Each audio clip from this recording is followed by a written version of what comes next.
This is USVI News, your Virgin Islands connection. Hello, everyone, and thanks for joining us for USVI News. I'm Ethan Kippy. Good news in the COVID-19 front, as according to the head of the Department of Health, COVID-19 cases are receding throughout the territory.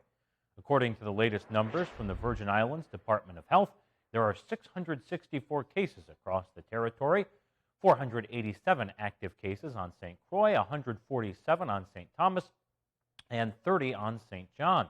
We saw a spike in cases after Carnival in St. Thomas, and the commissioner of the VI Department of Health is expecting the same thing after the popular Ag Fair, which returned after a 2-year hiatus because of the pandemic. We do expect to see a rise of cases after the Ag Fair, as we did after the Carnival events and their celebrations. We encourage you to continue to participate in these events simply because our mental well-being depends on social interactions. We just ask that you consider the risk involved in not wearing a mask, washing your hands frequently, and hand sanitizing when in large crowds. I just traveled, and I also ask that you travel with your mask, because you're in a close quarters with individuals for 2, 3, or more hours. That is actually a very high risk in transmission of the virus. And you just heard her talking about traveling. Well, traveling to and from the U.S. Virgin Islands is now considerably easier as the USVI travel portal has been discontinued. It was required under the administration's executive order aimed at curbing the spread of COVID-19, but many people found it somewhat frustrating. So, effective June 1st, the executive order has been amended. The requirement for the USVI travel screening portal for all domestic travel to and from the U.S. mainland has been removed. So the territory has transitioned to the open door phase of its response to COVID-19. Although the travel portal requirement will be a thing of the past, the state of emergency remains in effect. We believe it has been a very effective tool in serving our purpose. In fact, it was one of the main ingredients in the fantastic response to COVID organized by the team. But we need to move forward. It's at a point now, especially with all the vaccines and all the boosters, all the treatments, the monoclonal treatments that we have.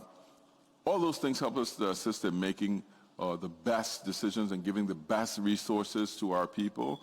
I think we've gotten to a point now where we can manage and protect our loved ones and those in our community. Something to bear in mind, although the USVI travel portal is discontinued, the federal government is still requiring a negative COVID-19 test within 24 to 48 hours of travel. Meanwhile, millions of Americans traveled this holiday weekend, and whether it was by plane, by car, people faced serious travel headaches.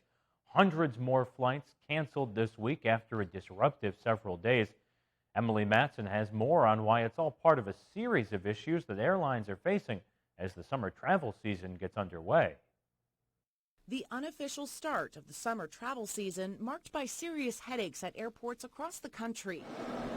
Airlines have canceled thousands of flights over Memorial Day holiday weekend due to weather and staffing issues, and those issues are stretching into this week. According to the latest data from FlightAware, on Monday, more than 300 flights traveling within, into, or out of the U.S. were canceled, and about 2,100 flights were canceled since Friday. People are flying again. People have the itch to travel. You know, it's been 2 long years. Experts say the holiday weekend is a huge test for airlines for 3 reasons. 1, it comes as more people return to air travel, with the TSA saying it has screened about 2.1 million people per day since Wednesday. That's about 90% of where we were back in 2019 before the pandemic.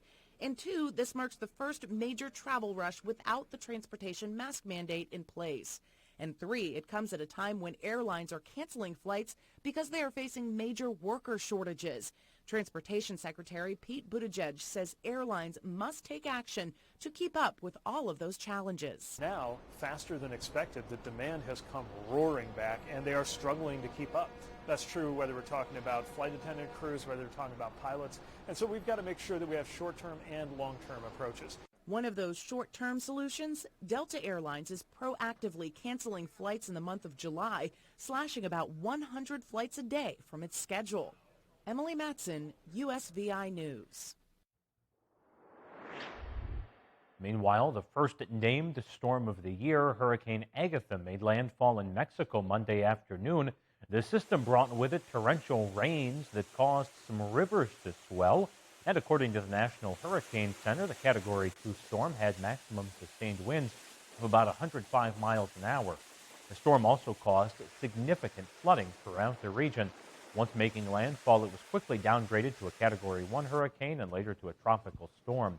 Agatha remains as a tropical storm with winds of 45 miles per hour. It's expected to continue to lose intensity throughout Tuesday. It is the first named storm of the year in the East Pacific Ocean. Well, Queen Elizabeth's love for dogs is taking center stage as Britain prepares to celebrate her 70 years on the throne. As Ian Lee reports from London, royal fans say it's no barking matter. Royalty is revered, whether ruling a country or a home. I thought it was only right to go with quite a regal name for him, hence he's called George. The Corgi is top dog in Britain. At this London cafe, the regal pedigree is getting pampered ahead of Queen Elizabeth's Platinum Jubilee. I love the Jubilee, I love the Queen, and I love that the Queen's got Corgis. The 96-year-old monarch grew up with the stubby dogs, owning more than 30. Their only drama during her reign, nipping people at the palace. These Corgis are more fond of puppuccinos, so it may not come as a surprise that the breed, loved from queen to commoner, will be showcased in this week's festivities. A 4-day national holiday to honor the Queen kicks off on Thursday with parades, pageants, and street parties. One of the things we're going to see in the pageant on Sunday is a reflection of her love for animals, for horses, for her Corgis. All this pomp and puppy love can get a bit overwhelming. Yeah, it's great. Feel proud to be British. As the UK celebrates its very own leader of the pack. Ian Lee, CBS News, London.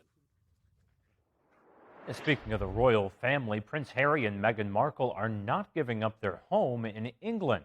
The Duke and Duchess of Sussex have extended the lease for another year on their cottage outside of London. And a source says the couple is expected to be based there during Queen Elizabeth's Platinum Jubilee celebrations, which again get underway on Thursday. For the first birthday of the couple's daughter, Lilibeth, which comes 2 days later, they'll also be in England. And Harry and Meghan are no longer working members of the royal family. They live full-time in California. And even though they'll be at the celebrations, they will not appear with the Queen and other family members at the Buckingham Palace balcony.